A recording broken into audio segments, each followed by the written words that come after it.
أعوذ بالله من الشيطان الرجيم.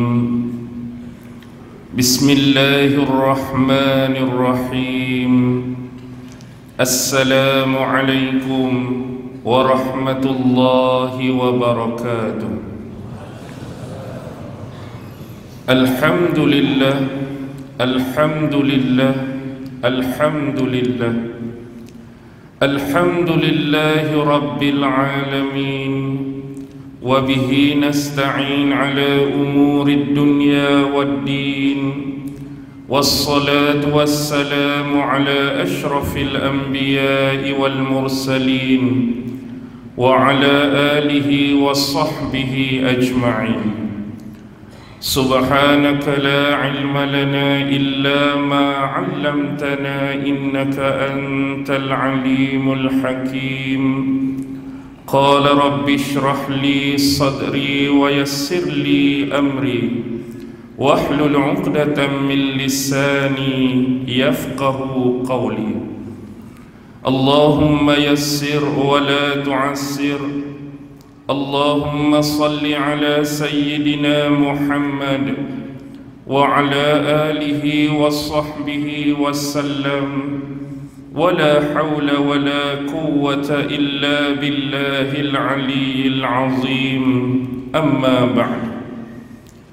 Alhamdulillah, syukur kehadrat Allah Subhanahu wa ta'ala kerana dengan limpah kurnia, rahmat, kasih sayang dan inayah daripada Allah Subhanahu wa ta'ala, alhamdulillah, pada malam ini, walaupun mungkin buat kali pertama saya berada dan menjejakkan kaki di masjid ini, mudah-mudahan dengan Allah menghimpunkan dan menyatukan kita semua pada malam ini, sama-sama kita mengambil istifadah, mengambil manfaat daripada kuliah ataupun ceramah kita pada malam ini.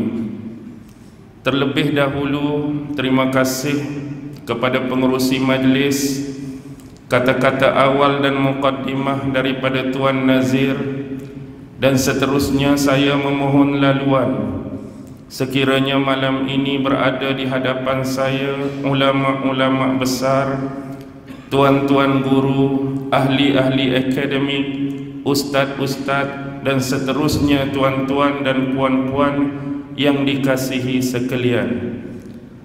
Saya berada di hadapan tuan-tuan pada malam ini bukanlah bermakna saya yang paling alim, paling mengerti dan paling mengetahui. Saya juga seperti anda di kalangan orang-orang biasa, orang-orang awam yang cuma berkongsi ilmu, berkongsi pengetahuan, berkongsi maklumat dan informasi sekadar yang dimiliki, sekadar yang dikurniakan oleh Allah Subhanahu wa ta'ala. Mudah-mudahan majlis kita senantiasa diberkati dan dirahmati oleh Allah Subhanahu wa ta'ala, insya-Allah. Berkenaan dengan tajuk yang diberi, tajuk yang ditaklifkan, fitnah akhir zaman. Sebenarnya fitnah akhir zaman ini banyak kita dapat kupas, banyak kita dapat informasi daripada nas-nas, terutama ayat-ayat Al-Quran dan juga hadis-hadis menerusi sabdaan-sabdaan dan ucapan-ucapan junjungan besar Nabi Muhammad sallallahu alaihi wasallam. Tetapi konteks tajuk pada malam ini akan saya bawa dari satu sudut, iaitu jahiliyah. Kalau kita meneliti sebuah kitab yang berjudul Syarah Rasmul Bayan di bawah topik Ghazwul Fikr, iaitu bentuk-bentuk serangan pemikiran, dia ada di bab yang terakhir, sebab-sebab yang menjadikan manusia menuju kepada sistem jahiliyah. Dan kita juga sering mendengar adanya pernyataan-pernyataan di antara fitnah yang akan berlaku di akhir zaman ialah kejahilan akan tersebar di merata-rata. Jadi kita ingin kupas malam ini konteks dan konsep yang dimaksudkan dengan arti jahiliyah dan sebab-sebab yang menuju kepada sistem jahiliyah.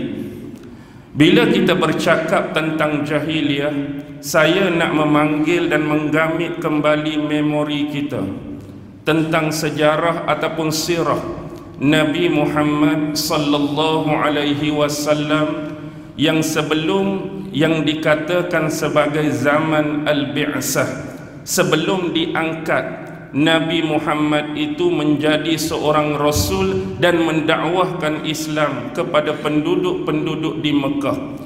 Stigma yang selalu dimainkan di dalam sejarah ialah gambaran yang dirupakan dan diberikan kepada masyarakat pada waktu dan zaman itu ialah masyarakat jahiliyah.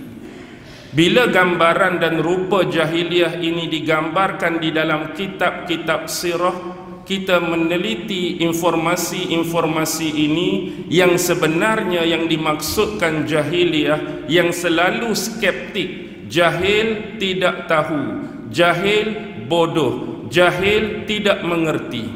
Adakah rupa jahiliyah yang digambarkan kepada masyarakat sebelum dibangkitkan Nabi Muhammad menjadi Rasul adalah golongan yang tidak tahu, golongan yang tidak mengerti, golongan yang bodoh? Sebenarnya gambaran jahiliyah adalah salah satu bentuk gambaran yang boleh saya definisikan sebagai dia ialah salah satu bentuk yang bukan ataupun tidak sejalan ataupun tidak selari dengan apa yang dikatakan sebagai Islam. Itulah jahiliyah. Dalam rupa apa dia, dalam bentuk apa dia, sekiranya dia tidak selari, sekiranya dia tidak sejalan, sekiranya dia tidak menepati apa yang dikatakan sebagai konsep Islam, itulah jahiliyah. Dan jahiliyah ini boleh berlaku, apa yang kita katakan menerusi sifat, boleh berlaku jahiliyah.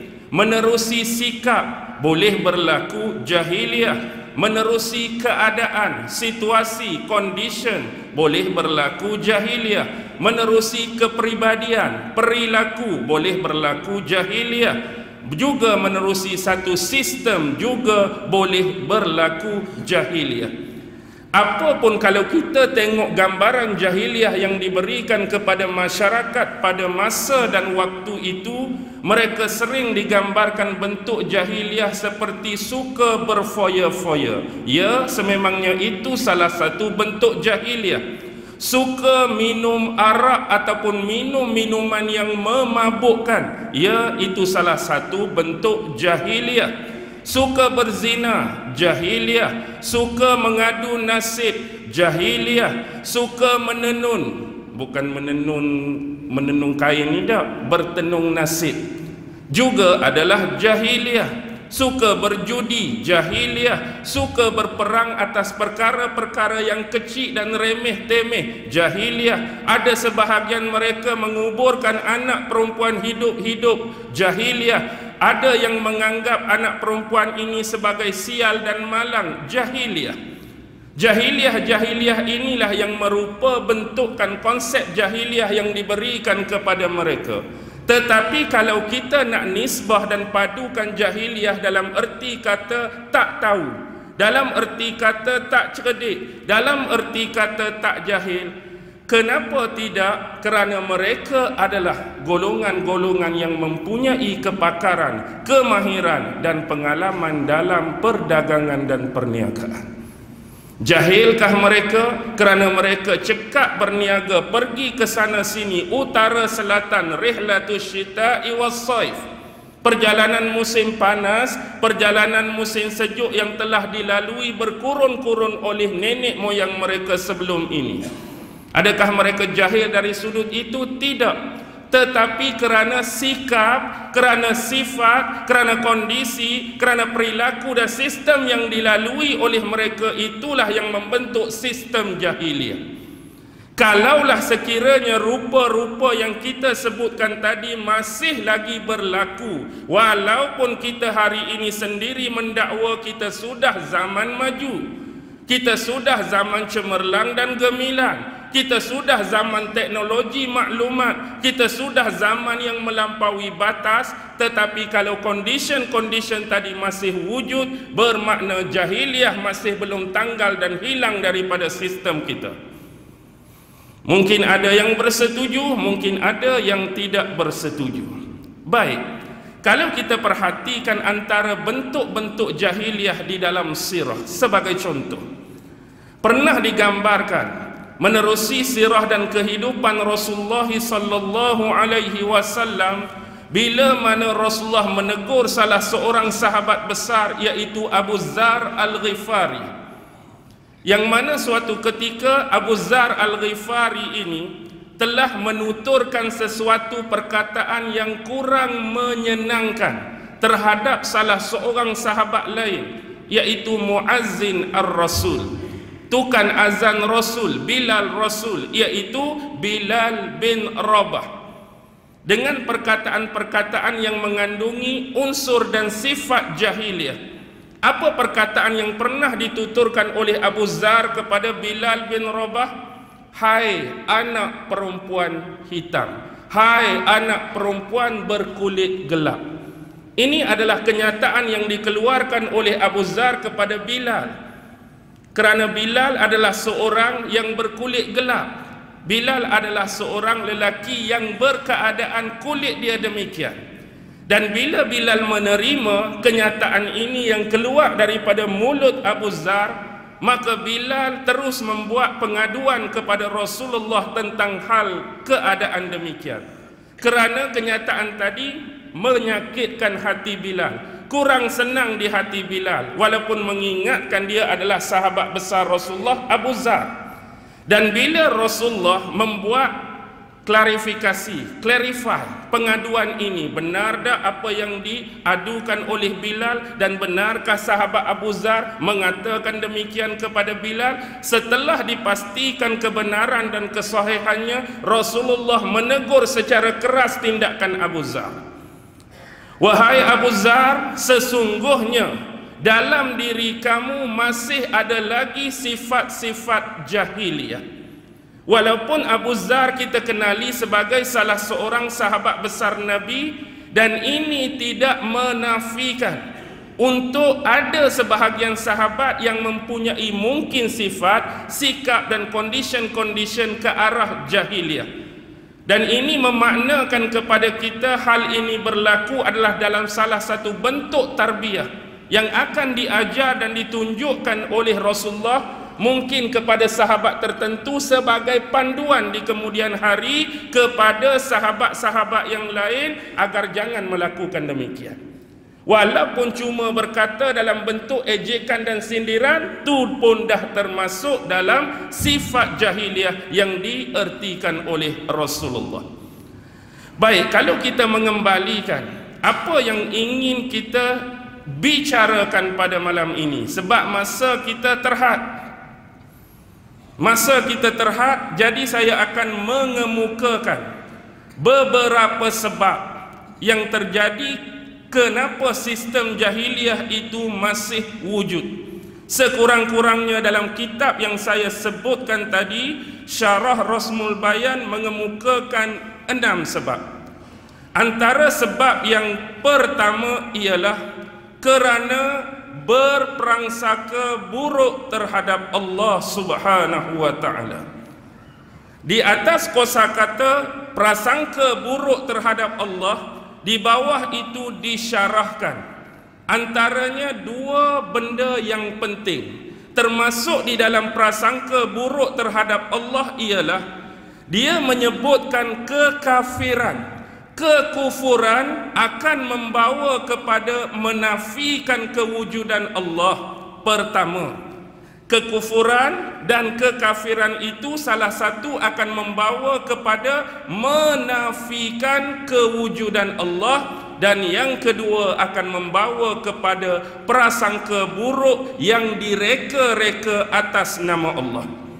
kita bincangkan dari sudut yang pertama. Kadang-kadang kekafiran dan kekufuran yang dilalui oleh manusia yang menyebabkan mereka ini menafikan aspek ketuhanan dalam kehidupan dia. Bahasa mudah hari ini kita panggil sebagai golongan etisme. Golongan etis yang tak mempercayai, yang tak membenarkan kewujudan Allah Subhanahu wa ta'ala. Bagaimana mungkin kita nak menolak dan menafikan dakwaan-dakwaan yang dikatakan oleh mereka bahawa Tuhan ataupun Allah ini tidak wujud. Skeptik yang selalu berada di dalam minda dan pemikiran manusia, bila sesuatu itu tidak dapat dibuktikan, sesuatu tidak dapat dirupakan, sesuatu tidak dapat digambarkan, sesuatu tidak dapat diadakan, sesuatu yang tidak dapat disyarah dan didetailkan, maksudnya benda tu tak ada, benda tu tak wujud. Dan lebih jauh, untuk menggambarkan keadaan-keadaan yang disebutkan tadi adalah amat-amat sukar sekali. Bila soalan-soalan yang berbentuk, kalau Tuhan itu wujud, di mana dia berada sekarang? Kalau Tuhan itu wujud, bagaimanakah rupa Tuhan? Kalau Tuhan itu wujud, apa yang dia buat sekarang? Kalau Tuhan itu wujud, buktikanlah bagaimana keberadaan Tuhan, rupa Tuhan, itu ini, bla bla bla bla. Dan ini adalah soalan yang mungkin dianggap sukar kerana skeptik kita selalu bermain dengan kebenaran itu dibuktikan melalui 5 panca indera. Sekiranya akal tidak mampu untuk menanggapi, sekiranya satu bentuk unsur atau zat tak mampu disentuh, tak mampu digosok, tak mampu dijamah, kemudian tak mampu dilihat oleh mata kasar, kemudian tak mampu dinilai, tak mampu di itu, tidak mampu di ini, jawapan dia tak wujud, tak ada. Dengan conclusion, bagi pegangan golongan etis, Tuhan itu tak wujud atas perkiraan-perkiraan tadi. Jadi mereka lebih mengagungkan akal-akalan manusia dengan berpijak atas logik, dengan berpijak atas rasional. Sukar untuk orang yang beriman, sukar untuk orang yang dikatakan mempunyai rasul dan percaya kepada kitab-kitab membuktikan dakwaan kita terhadap mereka. Sekarang buktikan di mana kewujudan Tuhan. Dan sebenarnya bila mereka bermain dengan akal-akalan seperti ini, yang kononnya mereka menganggap mereka hebat, kononnya mereka menganggap mereka bijak dengan berpandukan kepada konsep akal semata-mata. Bahkan lebih jelas kalau kita mempertanyakan, sekiranya kamu benar-benar nak mengagungkan konsep logik dan rasional berpandukan akal, tunjukkan kepada kami sekarang di mana akal kamu. Hak kamu nak guna akal sekarang tu, hak kamu definasikan AKAL, akal, tunjukkan bagaimana rupa akal sekarang. Mana boleh nak tunjuk ustaz akal? Dia tak boleh nampak, dia tak boleh dilihat. Jadi kalau dia tak boleh nampak, dia tak boleh dilihat, siapa yang definasikan akal? Dan kenapa memandai-mandai definasikan atas nama sesuatu yang tak wujud, tak boleh nak digambarkan? Faham ke tak ni? Tunjuklah akal. Tang mana hak kata ada akal itu? Mana akal nak tengok? Adakah kamu mampu? Tidak. Tetapi bila ditanya, kamu mengiya dan membenarkan ada akal.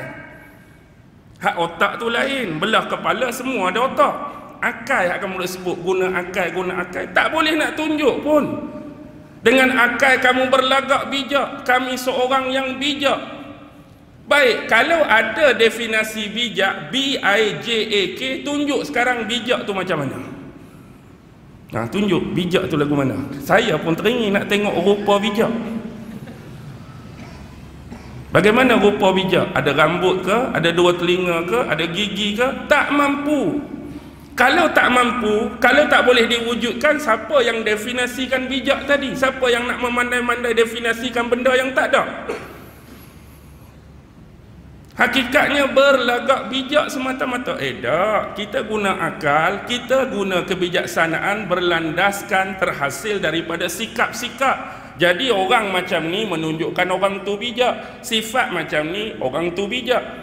Jadi kalau kamu definisikan seseorang itu perangai macam ni dianggap bijak, sifat macam ni dianggap bijak, condition macam ni dianggap bijak, sistem macam ni dianggap bijak, value, nilai, neraca apa yang jadi timbangan untuk kamu definisikan macam ni bijak?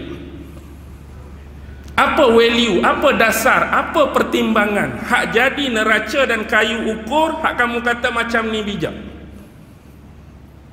Mungkin kamu kata bijak, di sisi orang lain benda ni tak bijak pun. Contoh, kamu mengatakan konteks ini bijak, kami belah ni kata benda ni tak bijak. Jadi apa nilai dan value untuk membenarkan salah satu? Hak betulnya bijak ke tak bijak lagu ni? Apa kita nak pakai? Kitab apa nak pakai? Sumber apa nak pakai? Last kali kamu membijakkan diri kamu dengan ini, kami pun membijakkan dengan ini juga. Maksudnya tak akan ada apa pun. Tak akan ada pun nilai. Sebab itulah Allah menurunkan kitab. Kitab inilah akan jadi manual. Kitab inilah akan jadi panduan. Inilah keperluan kepada agama.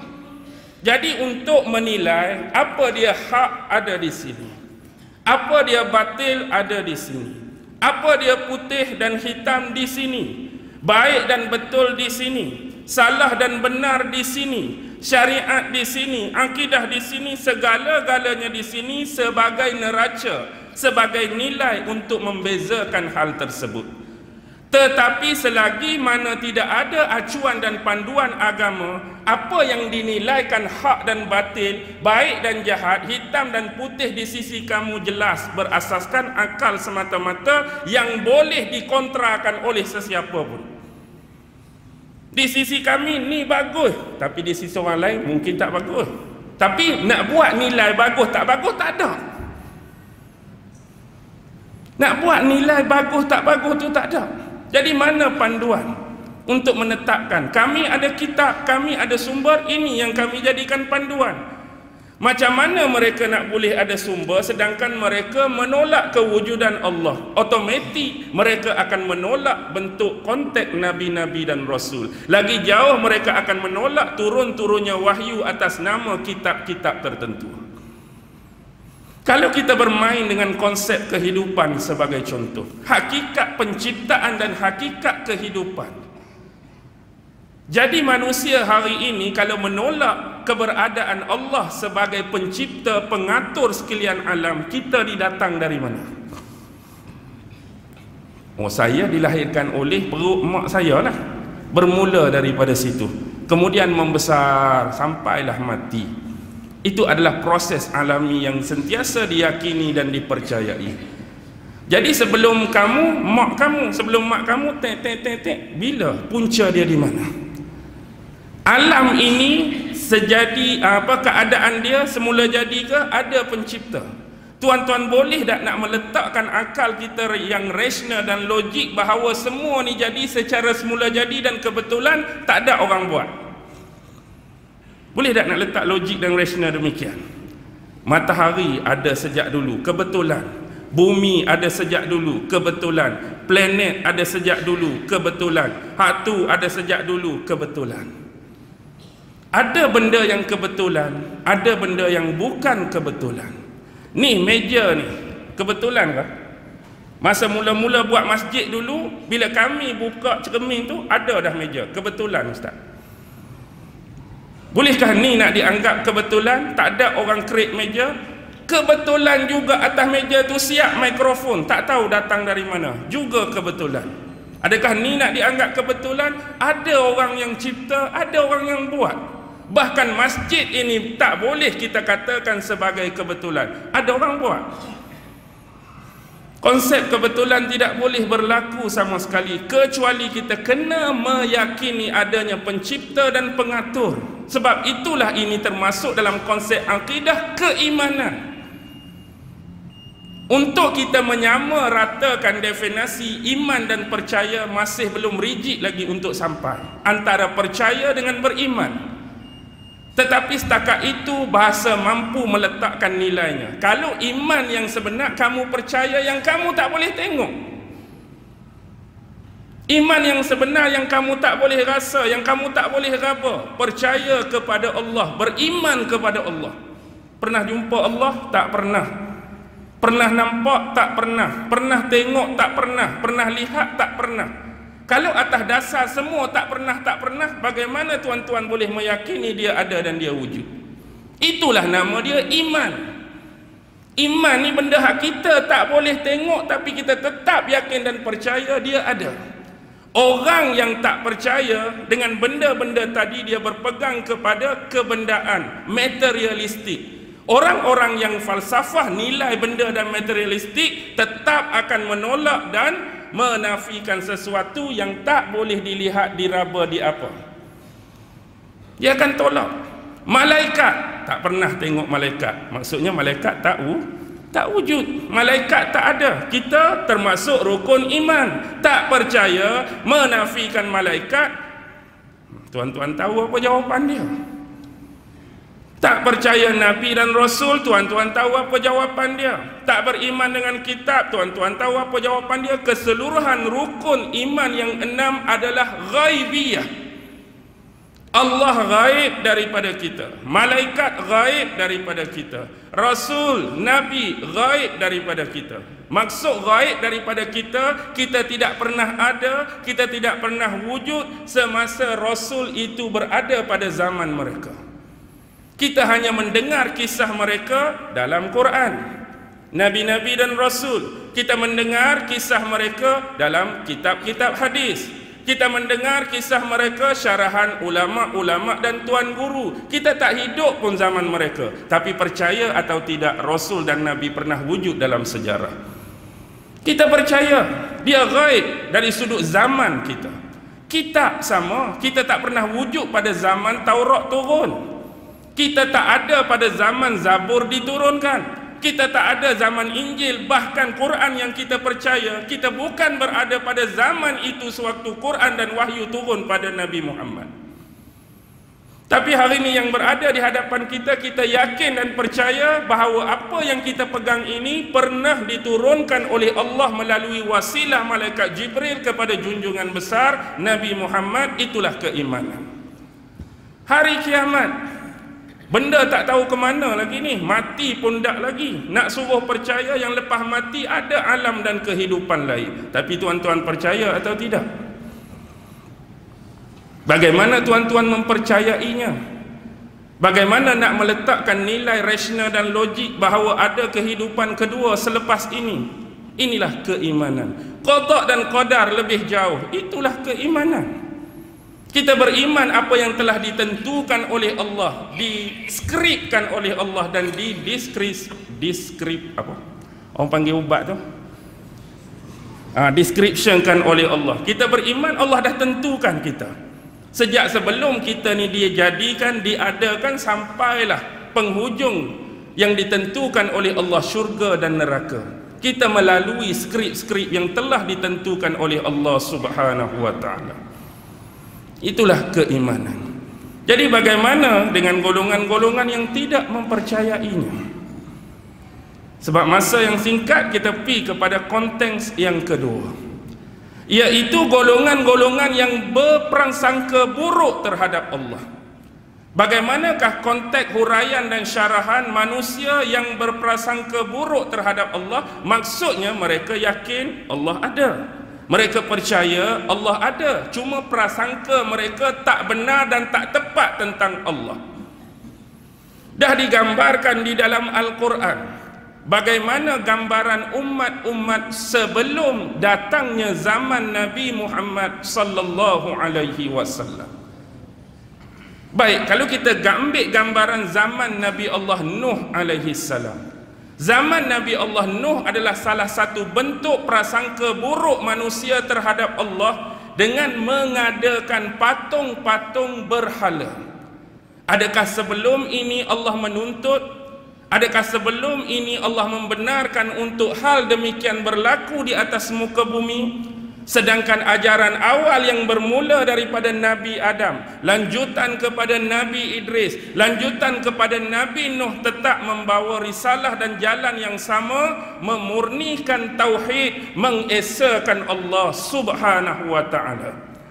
Ini jenayah akidah pertama.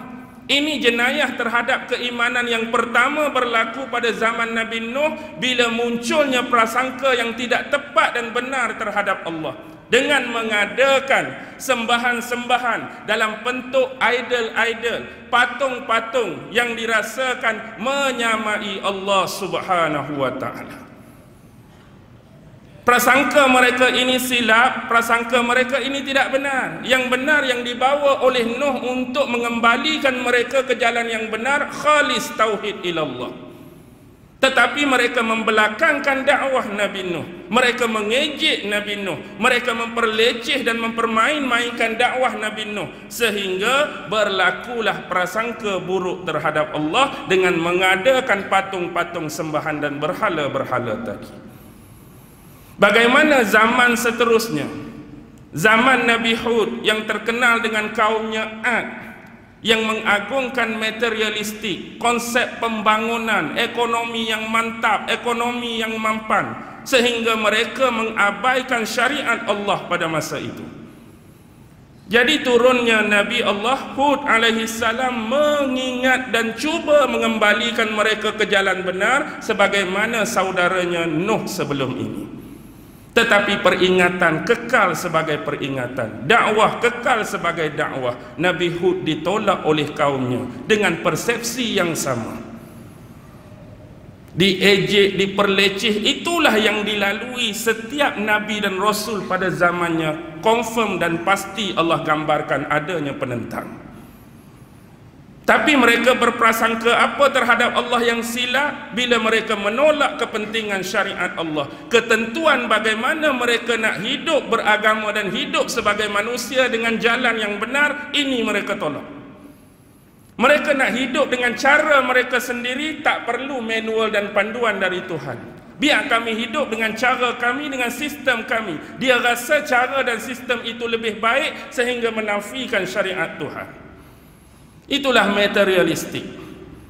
Lalu inilah tanggapan prasangka buruk terhadap Allah dengan menafikan dan menolak syariat tadi. Dan tuan-tuan tahulah kisah-kisah seterusnya supaya saya tidak memanjangkan hal tersebut. Apa yang berlaku pada zaman Nabi Allah Ibrahim? 3 golongan baginda terpaksa berdepan, bukan?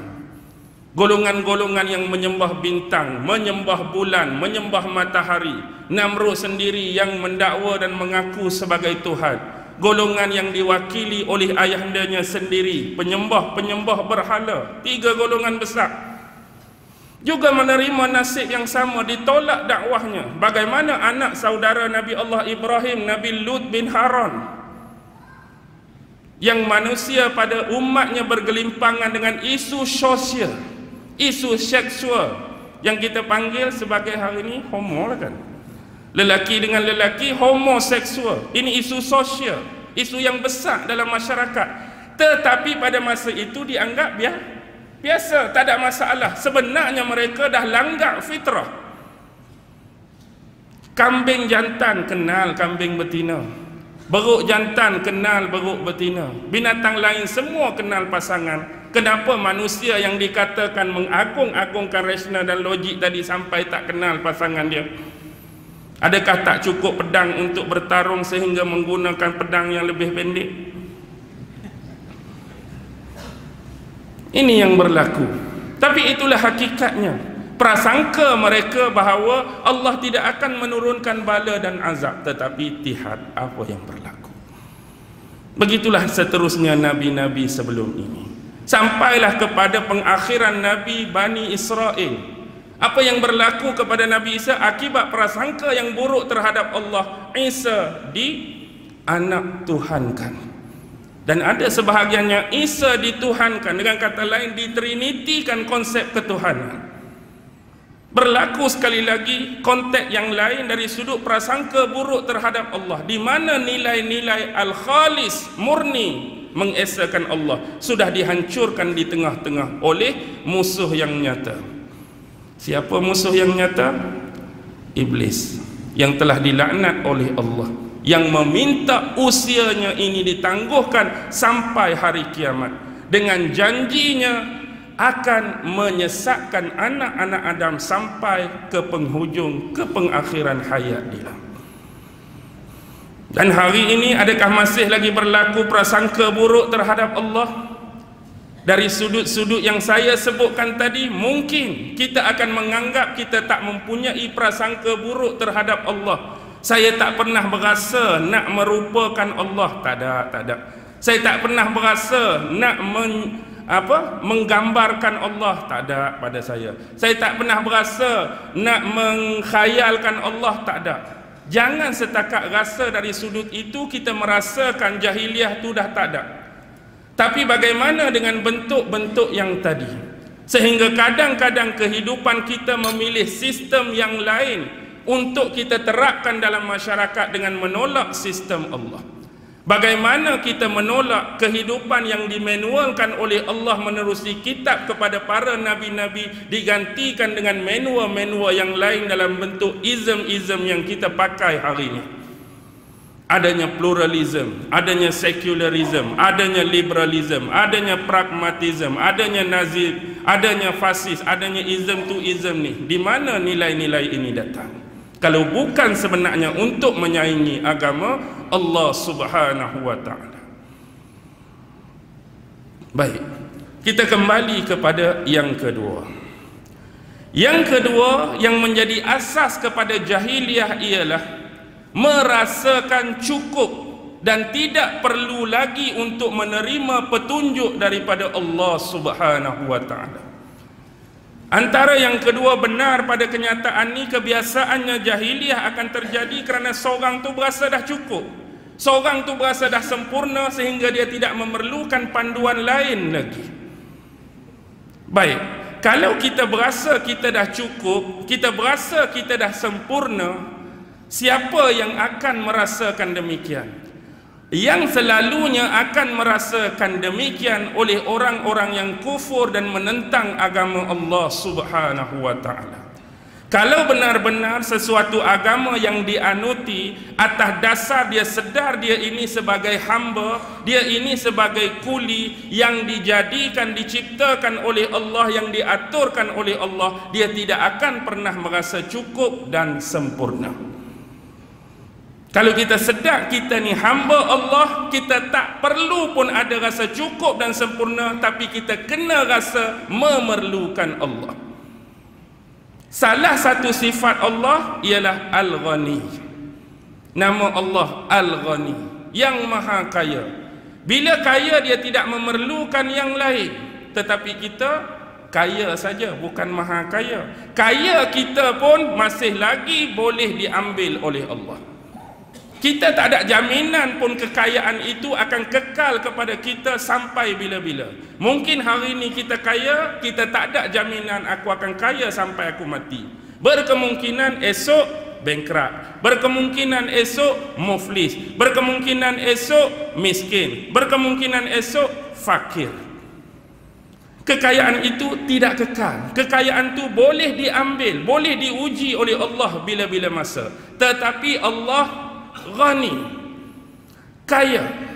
Kita yang memerlukan kepada dia. Jadi jangan pernah rasa cukup, jangan pernah rasa sempurna. Orang yang merasa cukup ni, bila dia nak start rasa cukup?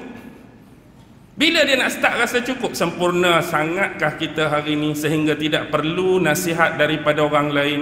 Sempurna sangatkah kita hari ini sehingga tidak memerlukan saranan dan panduan daripada orang lain? Lebih-lebih lagi dalam etika cara kita beragama. Kalaulah kita rasa hari ini kita dah cukup sempurna, pertanyaan simple saya, hari ini saya dah cukup, hari ini saya dah sempurna. Kalau kita merasakan itu, perlu adakah lagi sekolah-sekolah di negara kita? Perlu adakah lagi kolej-kolej di negara kita? Perlu adakah lagi pusat-pusat pengajian tinggi di negara kita? Perlu adakah lagi universiti-universiti di negara kita? Perlu adakah lagi pusat-pusat pondok tahfiz-tahfiz di negara kita? Kalau kita dah rasa cukup dan sempurna. Bila adanya bangunan-bangunan dan nama-nama tertentu yang disebutkan tadi, ini menunjukkan anda tidak cukup dan anda tidak sempurna. Kalau kita rasa tak cukup, kalau kita rasa tak sempurna, kita menyekolahkan anak-anak kita bermula daripada tadika. Kenapa menyekolahkan mereka? Sebab kita sedar di mana tahap dan kemampuan mereka masih belum mencukupi. Dan dengannya mereka berada di sekolah, kita nak mencukupkan mereka.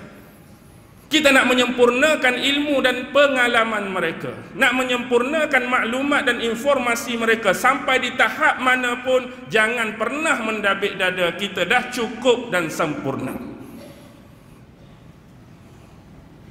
Kalau dah rasa cukup, tak perlu dah ada benda-benda tadi. Hakikatnya kita tak cukup dan kita perlu diajar dan diberi pengajaran. Dan akan lahir daripada rasa tak cukup tadi, rasa cukup tadi, rasa sempurna tadi, nabi-nabi sudah diketepikan, agama diketepikan, wahyu dan kitab diketepikan. Kita bergerak dengan rasional, kita bergerak dengan logik kita sendiri tanpa memerlukan benda-benda tadi.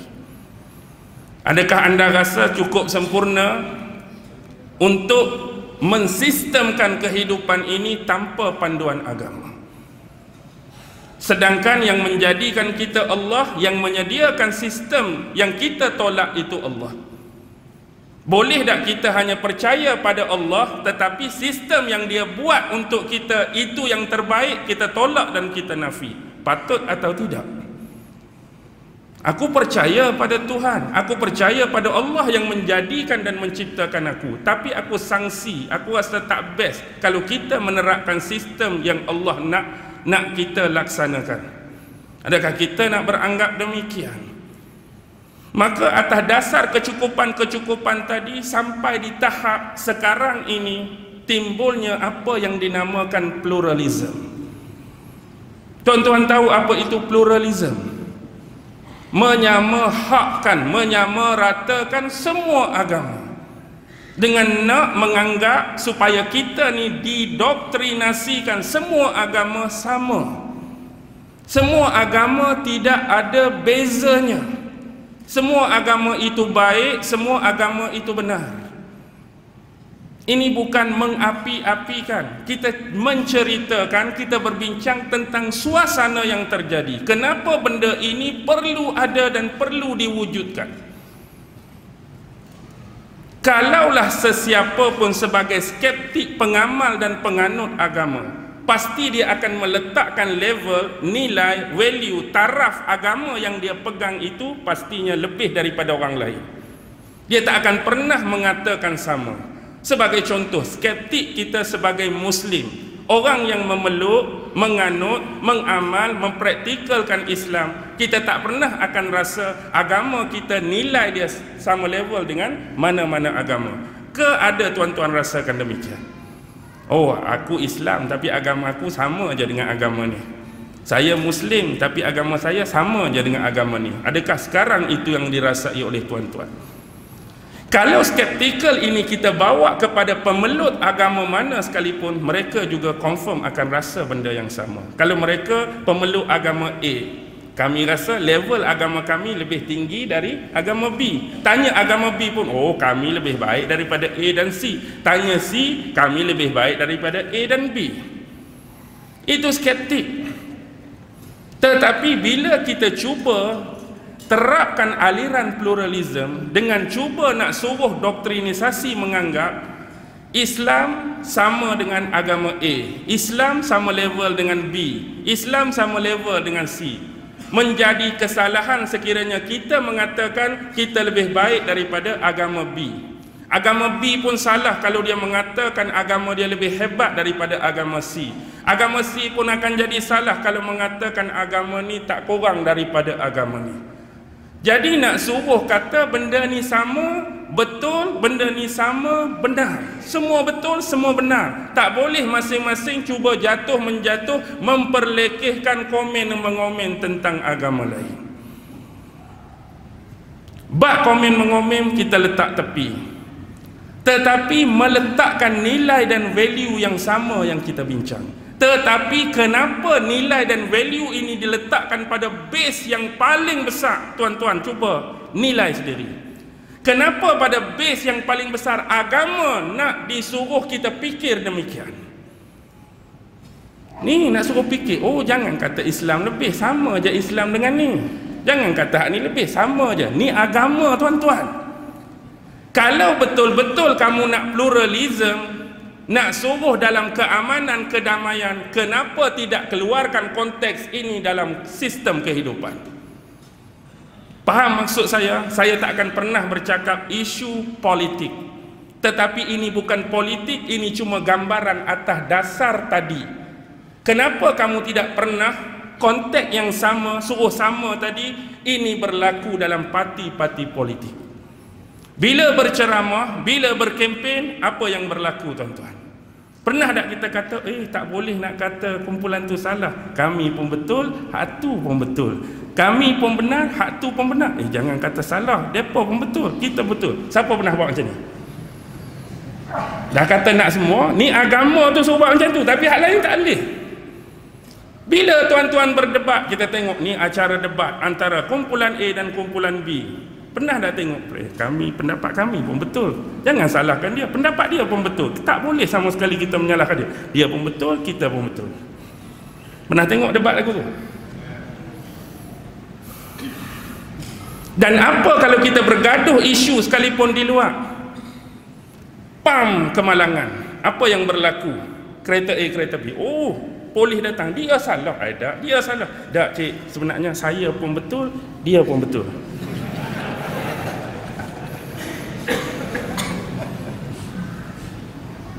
Berlaku rumah dicuri.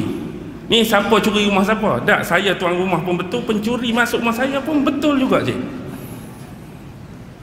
Kenapa kita tak boleh pluralismkan hal-hal tadi? Sedangkan base hak tunggak kita nak suruh kata macam tu. Benda besar tu tuan-tuan, akidah. Itu dia punya nilai, itu dia punya value. Hak tu kita suruh orang buat macam tu, hak lain tak boleh. Hak lain tu cipisan, hak lain tu kecil, tu akidah, tu base kita. Jangan tuan-tuan. Kalau nak dikatakan sama, bagaimana dengan konsep ketuhanan masing-masing? Adakah konsep ketuhanan kita benar? Konsep ketuhanan A pun benar. Konsep ketuhanan B yang dipercayai mereka pun benar. Konsep kepercayaan C pun paling tepat. Jadi kalau inilah satu Tuhan, itu Tuhan yang mana? Ini Tuhan yang mana? Adakah semua Tuhan itu benar? Kalau satu Tuhan dengan nama yang lain-lain, tak jadi masalah. Kami pun Tuhan tu, cuma kami panggil macam ni. Kami pun Tuhan tu, kami keloi macam ni. Kami pun Tuhan tu, kami namakan dia macam ni. Tu okey lagi. Tapi kalau lain, hak ni lagu lain, hak ni lagu lain, jadi ada berapa sebenarnya? Lepas tu kalau nak menyamakan bererti hak ni pun kita yakin, hak tu pun. Kalau tuan-tuan nak letak sama, hak tu tuan-tuan kena percaya. Bila percaya dah, dia jadilah kembali pada tadi prasangka yang tidak tepat dan benar. Tapi itulah flow dia tuan-tuan. Baik, yang ketiga, kesombongan. Sorry. Apa tadi? 8.5? Kutipan. Kita beri laluan kepada kutipan. Jadi saya berhenti sekejap. Alhamdulillah, laluan yang diberikan kepada kutipan tadi, dan insya-Allah kita menyambung kembali perbicaraan dan perbahasan kita. Antara sebab yang ketiga yang dihuraikan, sebab-sebab terjadinya jahiliyah ialah kerana kesombongan.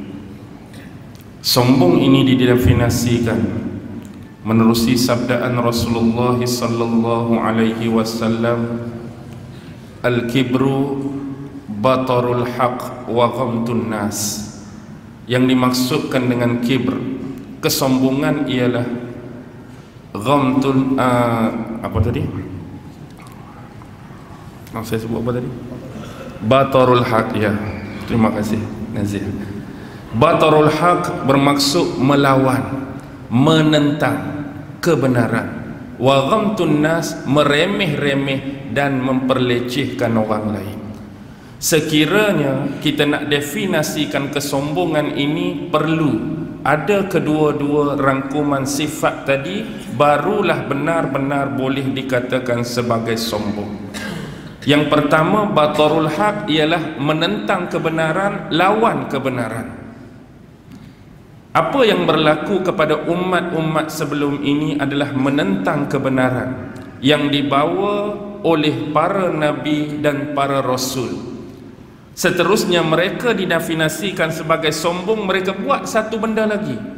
Setakat mereka menolak dakwah para nabi, setakat mereka tak mau menerima dakwah para nabi, itu adalah satu hal. Tetapi yang kedua, mereka memperleceh, meremeh-remehkan, mempersenda, menyindir orang lain. Mereka bukan setakat contohnya, wahai Nuh, kami tidak mahu menerima ajakan kamu. Wahai Nuh, kami tidak mahu menerima seruan daripada kamu. Wahai Nuh, kami tidak mahu menerima nasihat kamu. Satu hal, salah satu daripada bentuk kesombongan. Tetapi satu lagi ialah memperlekeh-lekehkan. Kamu juga adalah manusia biasa yang datang daripada golongan kami. Kamu adalah manusia yang gila. Kamu adalah manusia yang bodoh. Kamu adalah manusia yang tidak mengerti dan tidak mengetahui. Nak lebih jauh dan besarnya kibir ini, kita lihat apa yang berlaku pada batang tubuh Rasulullah. Bukan setakat sebahagian besar paganisme, penyembah-penyembah berhala, golongan bangsawan dan elit-elit Mekah menolak seruan dan dakwah Rasulullah. Apa yang mereka tidak timpakan pada Rasulullah? Rasulullah pernah dituduh gila. Rasulullah pernah dituduh gila kuasa. Rasulullah pernah dituduh gilakan perempuan, gilakan pangkat, gilakan harta, kurang siuman, dirasuk oleh jin, setan dan iblis. Ini adalah tuduhan-tuduhan yang dilemparkan kepada Rasulullah. Selepas yang pertama mereka buat tidak berjaya, mereka mengumpan Rasulullah dalam bentuk materialistik. Wahai Muhammad, kamu hentikan dakwah kamu. Wahai Muhammad, kamu berhentikan seruan kamu. Bila Nabi Muhammad tak berhenti, mereka umpan dulu dengan keduniaan dan materialistik. Kami akan memberi jawatan yang tinggi kepada kamu di kota Mekah. Kami akan memberikan pangkat tertentu. Tak terdaya dengan umpan tersebut nak diberi wanita, tak berdaya dengan umpan tersebut nak bagi tu, tak berdaya nak bagi ni. Dan bila kesemua tadi ditolak oleh Rasulullah dalam bentuk keduniaan dan materialistik, apa yang berlaku? Dalam bentuk assassination character, pembunuhan watak. Maksudnya watak seorang yang baik dibunuh, watak seorang manusia yang dipercayai dan paling amanah, as-sadiqul masduq, yang pernah digelar oleh mereka sendiri al-amin, dilenyapkan terus. Adakah Rasulullah sendiri yang memberikan gelaran al-amin? Tidak, mereka. Tapi kerana atas dasar kesombongan dan penentangan terhadap dakwah, al-amin hilang dari ingatan mereka. As-sadiqul masduq hilang daripada ingatan mereka. Lantas hujatan-hujatan baru ditimpakan kepada Nabi. Semua yang kita sebutkan tadi adalah tidak berasas. Nabi gila, Nabi tak gila.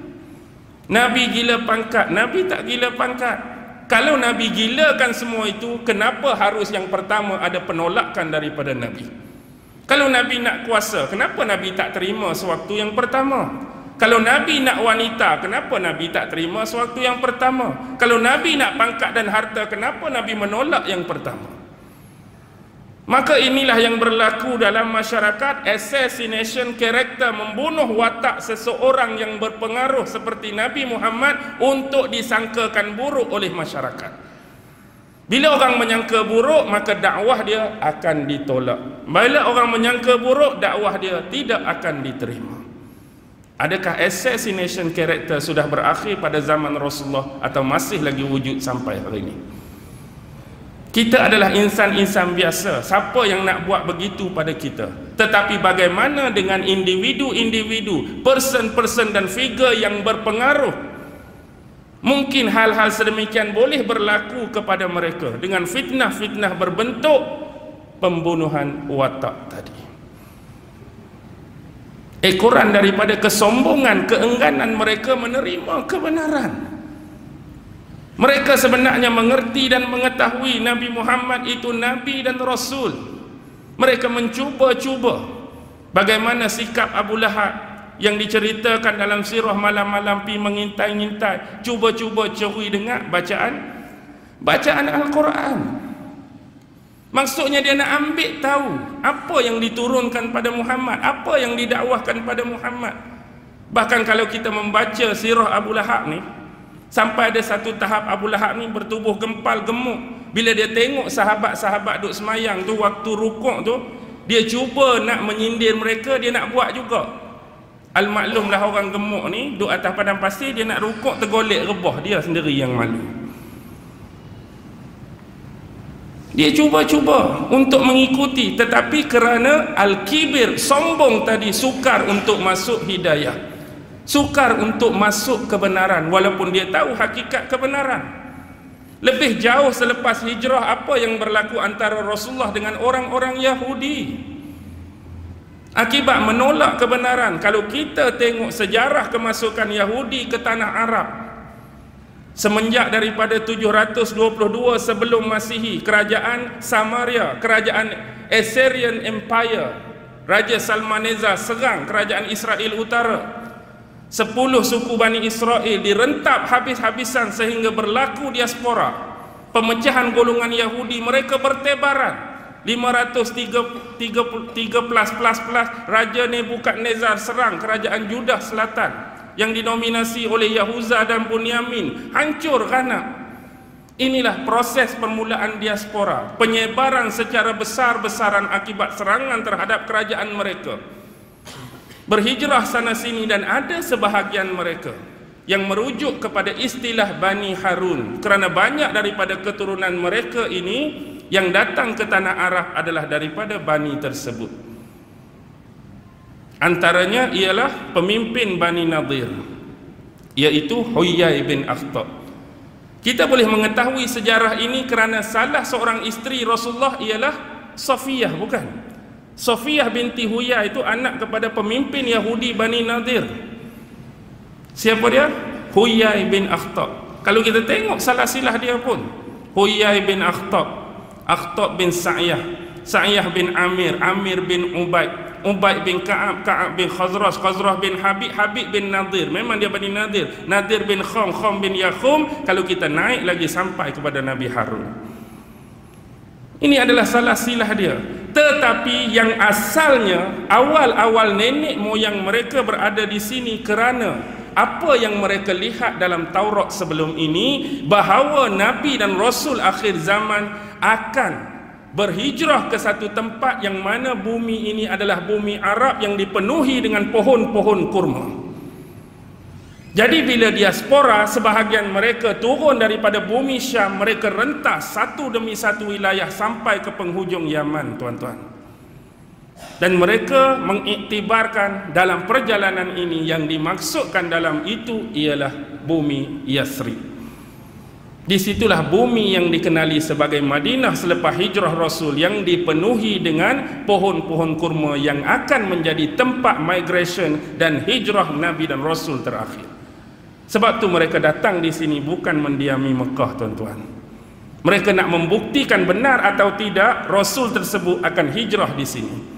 Mereka lebih awal menunggu di sini. Bahkan ulama-ulama mereka sebelum mereka meninggal, kalau kita buka tarikh Al-Yahud fi Biladil Arab, dalam kitab tu mereka meyakini walaupun Nabi Muhammad tak lahir lagi, sewaktu mereka ada tu, mereka mati dalam keadaan beriman dengan Nabi dan Rasul terakhir ini. Bahkan mereka sentiasa memotivasi keluarga, anak-anak, sekiranya Nabi ini muncul di zaman kamu, kamu kena percaya, membenar dan beriman kepada dia. Tetapi rentesan zaman itu, itulah yang berlaku kepada Bani Israel. Mereka melupakan dan mengingkari arahan nenek moyang.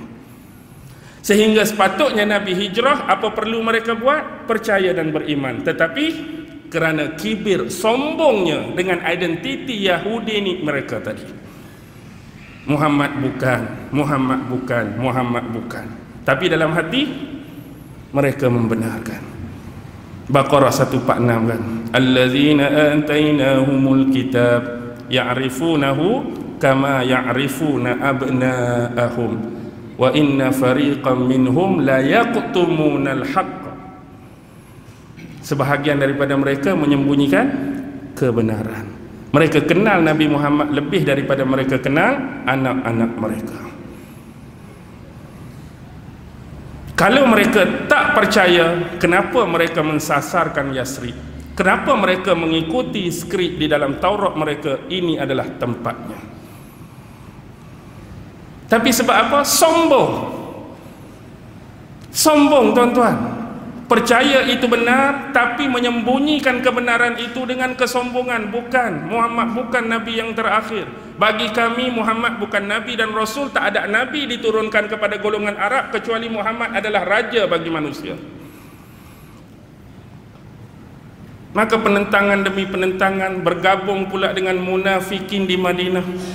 Sampai akhirnya 2 hijrah terusir Bani Qainuqa, 4 hijrah terusir Bani Nadir, dan 5 hijrah terusir Bani Quraizah. Dan penetapan terakhir berlaku 7 hijrah, perang dengan Yahudi Khaybar. Dahulu Rasulullah dah halal, Rasulullah dah keluarkan semua Yahudi daripada bumi Madinah. Walhasilnya jahiliyah ini dikembalikan. Siapa yang memasukkan kembali bentuk-bentuk Yahudi dan jahiliyah ini di bumi yang sama?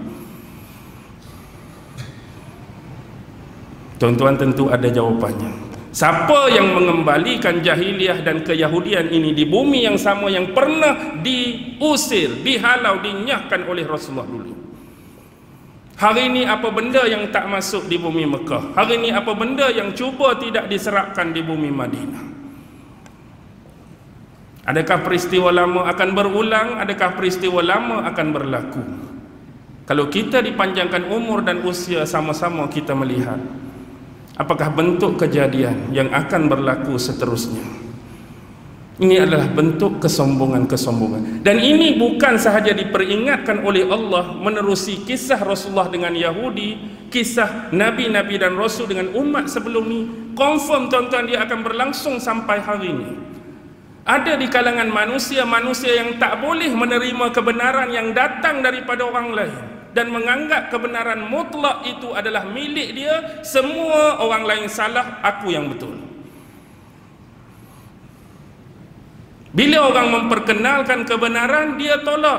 Bila orang memperkenalkan kebenaran, dia tak mau. Sebab dia telah memutlakkan kebenaran tu hanya ada dan jadi milik dia, lain salah. Sifat memutlakkan kebenaran milik kita itu termasuk jahiliyah. Kita seorang betul, orang lain salah. Orang lain juga ada kebenaran yang perlu disuarakan, yang perlu dikeutarakan. Kenapa kita menyombongkan diri untuk menerima hak dan kebenaran yang datang daripada orang lain, kecuali orang tu anggap sama macam pattern kita sebut, cukup dan sempurna? Jangan pernah sekali-kali melakukan kesombongan. Okey, seterusnya yang keempat, 10 minit baki. Nafsu dan kesenangan.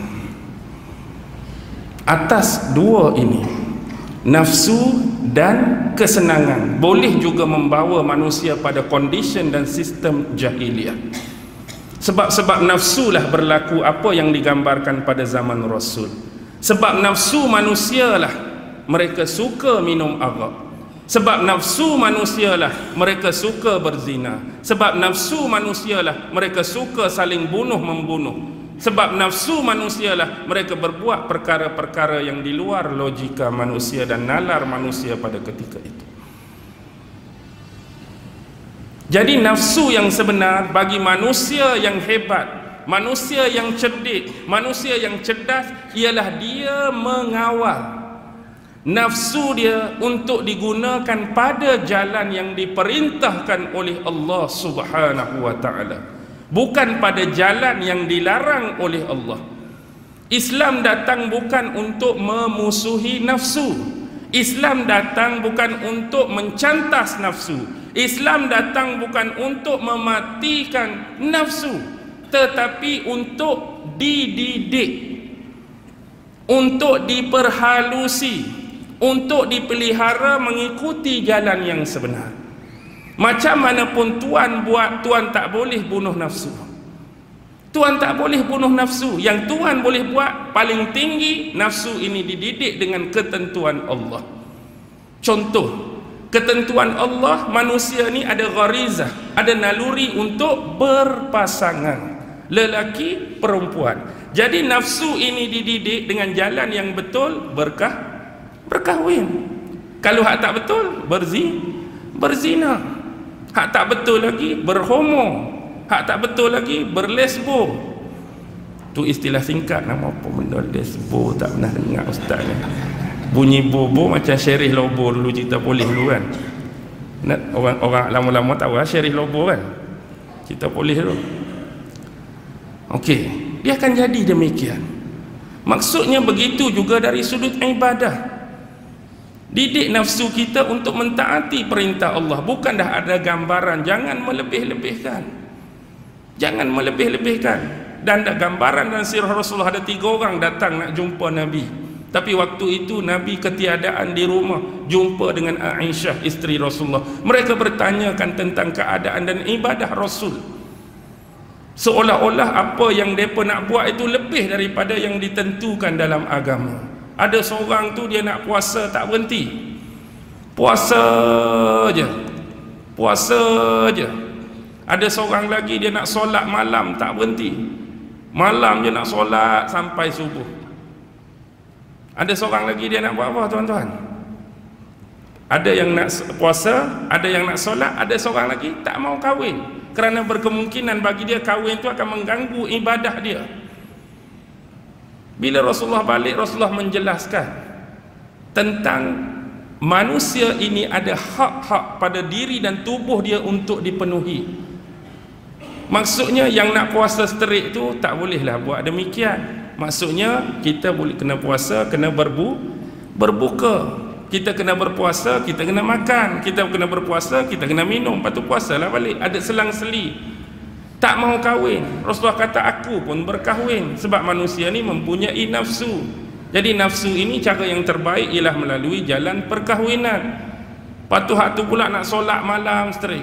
Rasulullah pun kata aku pun buat ibadah, tapi ada masa aku rehat. Ada waktu tidur kita, ada waktu kerja kita, ada tu ibadah. Tak boleh nak ibadah straight. Jadi apa yang Rasulullah ajar tu antara yang terbaik. Antara yang terbaik. Cara manusia nak menjalani kehidupan dia sebagai manusia, sebagai ahli ibadah, sebagai seorang yang bekerja pada jalan Allah, disunnahkan oleh Nabi dengan hadis-hadis dan sabda baginda. Kita nak berwirid, kita nak berzikir, ada ketentuan-ketentuan. Maksudnya di sini itu yang terbaik yang diajar. Itu kesempurnaan yang diajar. Tetapi kita kadang-kadang bab agama ni, bila ustaz duk mengajar, tuan guru duk mengajar, kita rasakan terlampau banyak.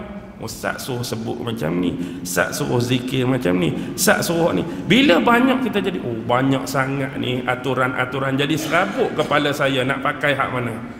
Bila kata agama saja jadi serabut terus. Tapi kalau kita jumpa balik tengah-tengah malam, awak balik tengah malam ni outstation ustaz, kalau nak kira serabut kepala, kerja kan tidak boh marah. Oh kalau hak ni boh marah pula, serabut sebenarnya kepala tapi rela buat. Oh kalau tak kena buang kerja. Hak dunia kita pandai, padahal serabut tapi kena buat. Tak boleh, tak siap ni, esok mari bertimbun hak lain pula, saya kena selesaikan tu yang balik pukul 3 pagi ni. Tapi kalau hak ni saja berasa banyak dah, hak ni saja berasa berat dah, hak ni saja berasa membebankan dah. Bila dipalitkan atas nama sunnah-sunnah dan ajaran-ajaran agama. Jadi ingat, nafsu ini dididik, bukan nak dimatikan. Sebab itulah tidak beriman salah seorang di antara kamu sehinggalah dia mendidik nafsunya kepada menjalani aturan Allah Subhanahu wa ta'ala. Didik untuk ikut apa yang ditentukan oleh Allah. Kalau sebenarnya nak ikut nafsu, macam-macam dah rasa nak buat dah. Kita ada panduan. Tapi kalau tak mau dididik, macam-macam rasa nak buat. Bila rasa nak buat, kita dah terobos benda tu. Kita dah terobos benda tu. Tuan-tuan, kalau hakikat sebenarnya yang kita sebut jahiliah tadi, senang je. Senang je. Apa yang berlaku dalam dunia hari ini sebagai contoh? Kita ambil simple. Ni ayat biasa. Saya cuba gambarkan ini adalah arak. Jangan silap faham. Ni botol arak, saya curah. Ni arak. Sekarang ni, kalau kita berjalan di mana-mana inci dan belahan dunia sekalipun, ramai atau tak ramai orang minum benda ni? Saya tanya, ramai ke tak ramai orang minum benda ni? Maksudnya orang minum arak. Ramai. Dan yang minum itu terdiri daripada pelbagai etnik, ya. Dan mungkin yang minum itu terdiri daripada pelbagai bangsa, ya. Lebih jauh mungkin dari pelbagai agama. Kalau kita jumpa, kita panggil. Kebetulan ada sisi agama yang berbeza. Mereka sedang minum ini, katakan. Secara jujur, kalau kita tanyakan, dan jawapan jujur juga yang kita nak, kalau kita tanyakan kepada agama Kristian sebagai contoh, ini halal ke haram di sisi agama kamu sebenarnya? Bukan saya nak tanya kenapa kamu minum sekarang, nak tanya hukum di sisi agama kamu sebenar, boleh ke tak boleh minum benda ni? Agak-agak apa jawapan dia? Tak boleh. Kalau tanya orang Yahudi, tak boleh. Kalau tanya orang Hindu, kalau tanya Buddha, bahkan boleh dikatakan hampir semua agama melarang daripada meminum benda-benda yang memabukkan dan menghilangkan akal. Larang ke tak larang? Larang. Jadi bila mereka minum, mereka adalah antara golongan-golongan yang keluar daripada kepompong ketetapan agama. Agama larang, tapi mereka terobos larangan tersebut sampai berlakulah perlakuan minum Isunya, kalau dalam agama semua diharamkan minum ini, kenapa minuman ini perlu ada dan wujud, tuan-tuan?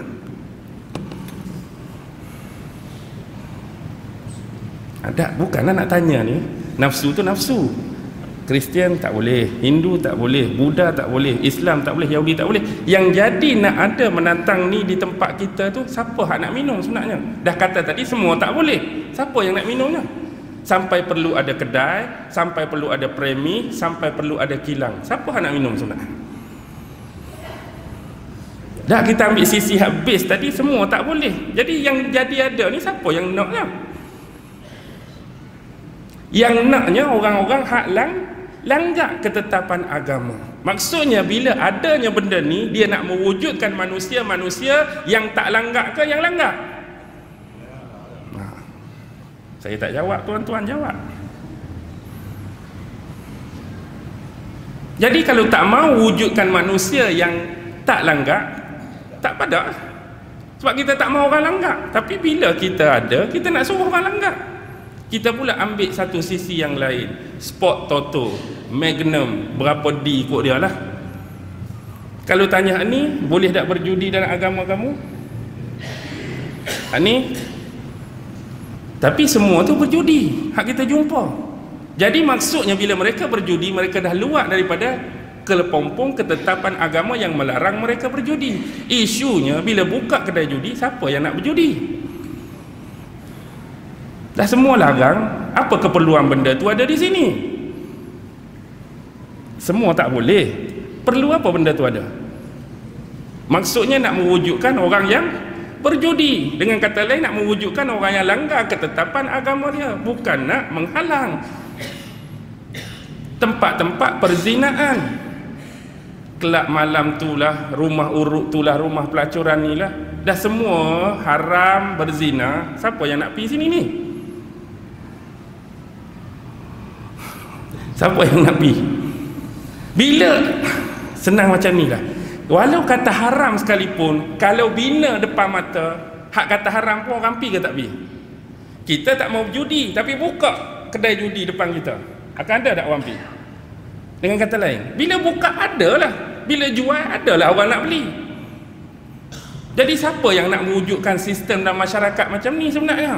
Kalau betul kita kata jujur nak jadi baik, jujur pada pandangan agama, jujur pada ketetapan agama, kenapa yang jadi sebaliknya? Sebab nafsu tadi dipancing dengan benda-benda tadi. Bukan kita nak ajak supaya nafsu ini dididik supaya terhalang daripada benda tadi, tapi dengan wujudnya benda tadi, nafsu itu dipancing untuk kita keluar daripada kepompong, dan hasilnya itulah. Sebab itulah antara hadis-hadis Rasulullah di akhir zaman, ilmu itu akan diangkat tuan-tuan. Ilmu akan diangkat. Salah satu bentuk ilmu diangkat, apa yang Rasulullah sebut? Dimatikan ulama-ulama. Ulama meninggal. Dia meninggal bukan sahaja meninggalkan jasad, tetapi meninggalkan ilmu tu pi sekali dengan dia. Jadi sebab itulah mana-mana ulama yang ada, jangan kita lengahkan mereka. Maksud jangan lengahkan, cari mereka, rebut ilmu yang ada pada mereka, belajar selama mana hayat mereka masih ada. Bila mereka dah tak ada, ilmu yang mereka ada tu akan pi sekali dengan mereka. Seorang demi seorang ulama besar meninggal, seorang demi seorang ulama kecil meninggal, seorang demi seorang orang yang berpengaruh meninggal. Last sekali akan tinggal golongan-golongan yang macam mana. Tetapi walaupun ulama meninggal ustaz, macam mana ilmu boleh kurang? Lagu mana tu? Contohnya macam ni ustaz. Hari ni seorang meninggal ulama besar, hari ni juga kita telah menghasilkan 100 graduan PhD. Seorang hari ni meninggal, tapi hari ni di universiti tu 100 PhD dapat convocation. Seorang ulama meninggal, universiti kami 1000 yang ambil MA yang dapat hari ni. Hak tu pula meninggal 100 orang, 1000 orang, puluh ribu hak dapat ijazah. Maksudnya orang-orang alim, orang-orang berilmu lagi banyak. Macam mana ilmu tu boleh diangkat? Patutnya ilmu tu makin bercambah, ilmu makin berkembang. Ya benar. Seorang ulama meninggal, mungkin hari ni 100 PhD ada. Seorang ulama meninggal, mungkin 1000 MA ada. Seorang ulama meninggal, mungkin beratus ribu graduan BA ada.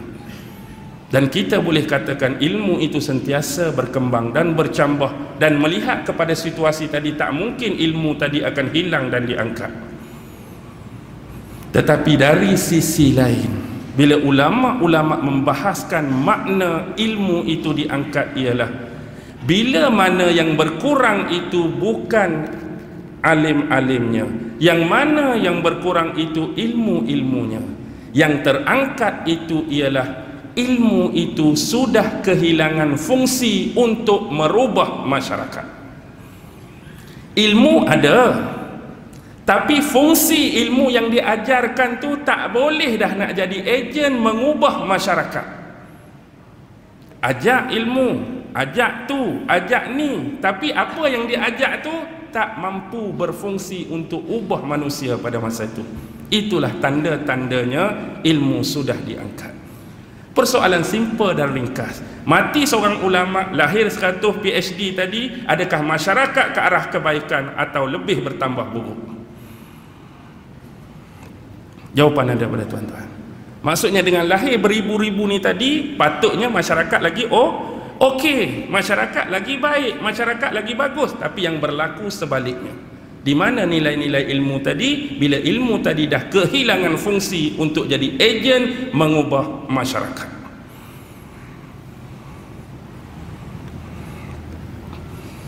Lebih dah. Tak apa kah?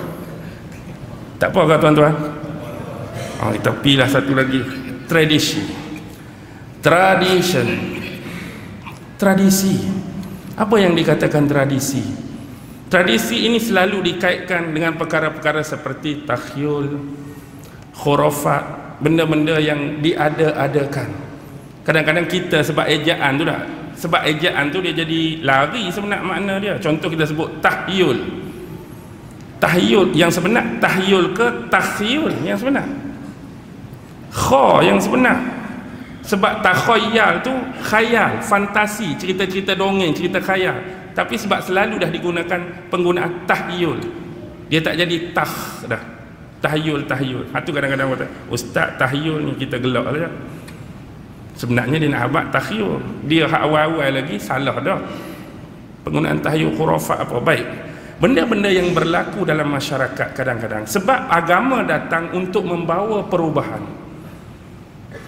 Agama yang dibawa oleh Rasulullah untuk bawa perubahan dalam masyarakat. Banyak benda-benda tahyul dalam masyarakat. Antara kepercayaan-kepercayaan tahyul dalam masyarakat pada masa itu, contoh, kalau kita buka surah Al-Kahfi, berilah peringatan kepada mereka yang mengatakan Allah itu mempunyai anak kan. Kalau kita buka syarah dia, antara tahyul masyarakat Arab Quraisy pada masa itu meyakini malaikat itu adalah anak-anak perempuan Allah, bukan? Baca huraian tafsir. Skeptik kepercayaan malaikat tu mereka percaya, tapi malaikat tu seumpama anak-anak perempuan Allah. Antara tahyul lain, kalau tengok burung kan, kalau burung tu terbang naik ke kanan boleh melakukan perjalanan, tapi kalau burung terbang ke kiri itu menunjukkan kesialan. Kalau berjalan ni adalah malapetaka, bencana nak jadi pun. Padahal tak ada kena-mengena pun. Kalau kita nak amal hak tu lagu mana hari ni? Nak start kereta zoom. Oh, ke kanan boleh pi kerja. Kalau pagi tu nak pi kerja, burung ke kiri lagu mana? Agak-agak kalau kopi ni mesti bos marah. Kalau kopi ni banyak kerja, kalau macam-macam lah bentuk kesialan. Antara lain ialah kalau mereka nak berjalan jauh, mereka akan ikat satu ikatan tali pada dahan pokok yang berada di rumah mereka. Satu dahan pokok yang berada di rumah mereka. Kalau mereka balik, tali itu masih ada di situ, bermaksud isteri mereka tak curang. Kalau tali itu terbuka, maksud isteri curang. Jenuh kalau orang lalu betul nak tali apa? Buka. Bini dia tak ada apa-apa. Jenuh nak curang lagu tu. Dia bermain benda-benda skeptik, tahyul khurafat macam ni. Lepas tu dia percaya sebenarnya ada sejenis ular kecil yang duduk dalam tubuh manusia. Bila ular ni lapar, ular ni menggigit-gigit dan kita akan rasa lapar. Sebab kita lapar tu ada ular kecil duduk gigit. Maksudnya kalau ular tu kenyang, kita pun relax. Tak tahulah ular kecil tu cacing ke apa. Okey, tu antara khurafat dia. Lepas tu dia juga suka buat apa? Jenis bubuh dalam bentuk, kalau dulu nak kata dia guna buluh tu ada ke tak? Tanah Arab. Tapi macam bekas, kalau kita kata perumpamaan macam bekas badminton punya buah tu. Bekas badminton punya buah, kemudian masukkan apa? Anak-anak panah. Kemudian dia buat gerrrr, cabut. Kalau macam ni, tanda macam ni. Kalau cabut macam ni, tanda macam ni. Adalah dia punya tanda-tanda tu. Ni antara bentuk-bentuk khurafat. Tapi ada benda-benda yang special. Contoh, kalau mereka ni berjudi, contoh mereka berjudi ni, ada yang mereka sembelih unta-unta ni, mereka berjudi dalam bentuk derma, tahu tak? Mereka berjudi ni bukan nak dapatkan unta tu, tapi bila mereka menang, itu adalah satu kebanggaan. Mereka bukan banggakan jumlah unta yang mereka menang berjudi tu. Bukan kata, oh aku menang dapat 10 ekor unta, tak. Tapi dia nak habaknya, oh terror aku berjudi, kamu semua kalah. Tapi unta ni disembelih, daging tu diberikan kepada fakir miskin. Hebat ke tak hebat? Berjudi tapi derma daging tu. Bukan nak daging tu pun, dia orang kaya. Lepas tu dia bertanding minum arak. Grup A duduk belah sana, grup B duduk belah sini. Mula-mula letak 20 bekas arak. Pakat-pakat minum. Okey, gelas yang pertama guduk-guduk hang pula. Gelas pertama guguk, oh masih tidak mabuk. Saya pula yang kedua guduk-guduk. Okey, tiba-tiba habis 20 gelas saya okey. Kawan tu 12 gelas mabuk lah. Maksudnya siapa yang menang? Siapa yang menang? Saya lah. Habis 20 gelas pun tak mabuk. Kawan tu 12 gelas lingkup dah. Kalau sama-sama lepas 20 okey lagi, tambah lagi 20. Nak tunggu apa dia? Nak tunggu siapa tak mabuk. Jadi siapa tak mabuk tu dianggap hebat. Dia bukan apa nak menunjukkan dialah hebat tu je. Ada pernah tak ada tandingan macam ni? Ataupun tuan-tuan nak buat sebab arak tu tak boleh, kita buatlah pertandingan minum air oren ke. Hang 20 gelas, aku 20 gelas. Air Pepsi ke Coca-Cola ke, ikut dia lah kan. Semata-mata nak tunjuk hebat. Tak payahlah Coca-Cola. Just budu sebotol, kawan tu budu sebotol. Tengok habis ke tak botol sebudu. Okey, tu yang keempat. Yang kelima dah. Yang keenam ialah kerohiban yang diada-adakan. Maksud kerohiban yang diada-adakan seperti ulama-ulama dan rohib-rohib Nasrani yang semata-mata macam pattern hak orang pergi jumpa Nabi itulah lebih kurang. Maksudnya mereka nak mewujudkan kerohiban ni, tak mau kahwin, nak beribadat semata-mata di dalam rumah ibadat, nak beribadat semata-mata di dalam gereja, sehingga meminggirkan kehidupan yang sepatutnya dijalani. Nak buat ibadah semata-mata. Sedangkan Islam mengajarkan ada masa kita perlu rehat, ada masa kita perlu beribadah, ada masa kita perlu bekerja, ada masa untuk keluarga, ada masa untuk diri sendiri. Maksudnya itu yang diajarkan oleh agama, bukan hidup cara rohban, kerohiban seperti itu dengan meninggalkan dunia luar semata-mata nak tumpukan kepada ibadah semata-mata. Jadi antara sebab itulah ada yang tak mau berkahwin, ada yang tak mau berkahwin, dan ada yang lebih jauh daripada itu, menghalalkan apa yang diharamkan oleh Allah, mengharam apa yang dihalalkan oleh Allah. Berkemungkinan berlaku. Sebab benda itu berlakulah kita tak boleh nafi. Kadang-kadang sebab terlampau syok, terlampau asyik beribadah, sampai satu tahap benda hak halal tu jadi haram. Apa dia? Oh, sekarang sampai tahapnya kira degree ke-17 sudah terangkat kepatuhan syariat daripadaku. Selepas ini aku tidak wajib lagi untuk semayang. Semayang tu orang lain yang wajib. Aku ni tahap degree 17, tahap dewa 19 ni. Maksudnya sampai ada yang ditipu, difitnah oleh iblis dan syaitan, sampai nak suruh merasa diri dia ni lama beribadat tu jadi rasa hebat dah. Tak perlu dah semayang, tak perlu dah puasa. Maksudnya syariat tu terangkat dah. Kita sebut ni benda ni berlaku, hak tak berlaku tu tak berlaku lah. Hak tak berlaku atas orang tu, dia sekadar beribadat, go on. Tapi sampai ada tahap macam tu, ni fitnah jadi atas dia. Sebab jangan kita sangka iblis itu bodoh. Iblis tu dia akan memancing, iblis itu akan kesan kita melalui karakter. Orang ni cenderung kepada apa? Kalau orang ni cenderung kepada ibadah, dia akan buat cara bagaimana nak umpan dan pancing orang ni kepada ibadah. Kalau orang ni cenderung kepada benda ni, dia akan umpang ikut kecenderungan orang tu. Dia akan tak sama.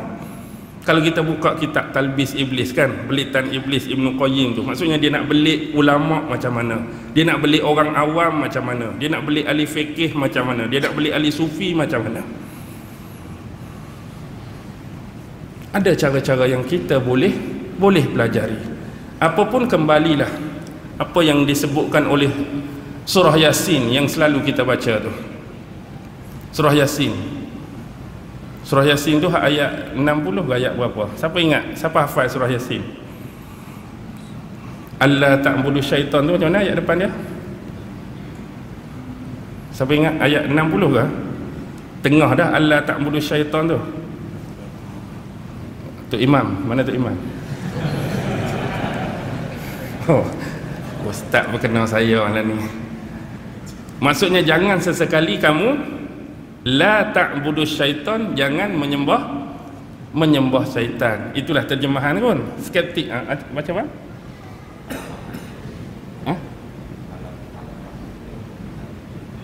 Alam ahad ilaikum ya bani adam alla ta'budu syaitan, kan? Bukan dah alam ahad, telah dibuat perjanjian ke atas anak-anak Adam, jangan sesekali kamu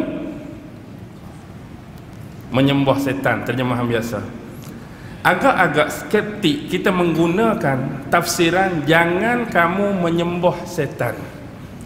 Sesiapa pun yang melakukan dosa-dosa ni, agak-agak bila kita nak dengar dia kata dia sembah setan.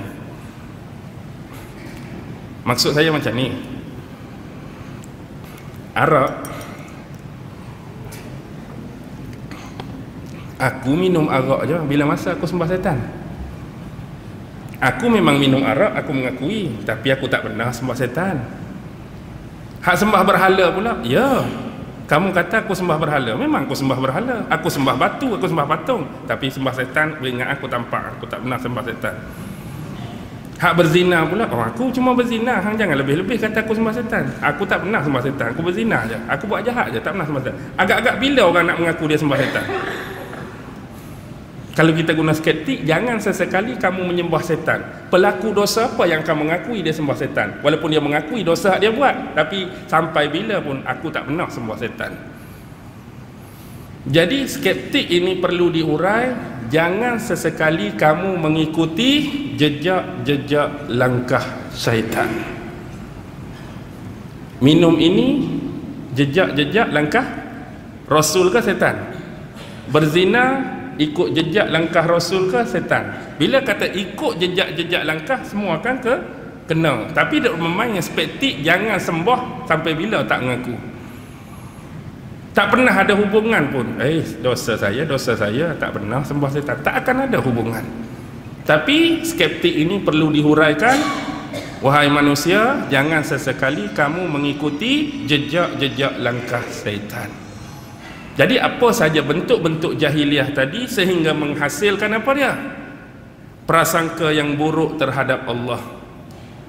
Menggunakan sistem jahiliah, tabarruj, penampilan jahiliah, kemudian beribadah dengan ibadah jahiliah, bersyariat dengan syariat jahiliah, bertradisi dengan tradisi jahiliah. Ini bermaksud sebab-sebab tadi antara punca. Walaupun yang didatangkan 6, mungkin penambahan-penambahan luar konteks daripada 6 yang kita bicarakan, ada ilmunya pada tuan-tuan, lebih daripada 6 yang boleh menjadi penyebab kepada sebab-sebab berlakunya jahiliah, yang boleh membentuk kepada satu cara hidup dan sistem yang dikatakan jahiliah. Jadi sebab masa yang mencemburui kita, dia tak cemburu mana sebenarnya. Saya pun penat letih sebab ni malam terakhir agak sedikit bersemangat.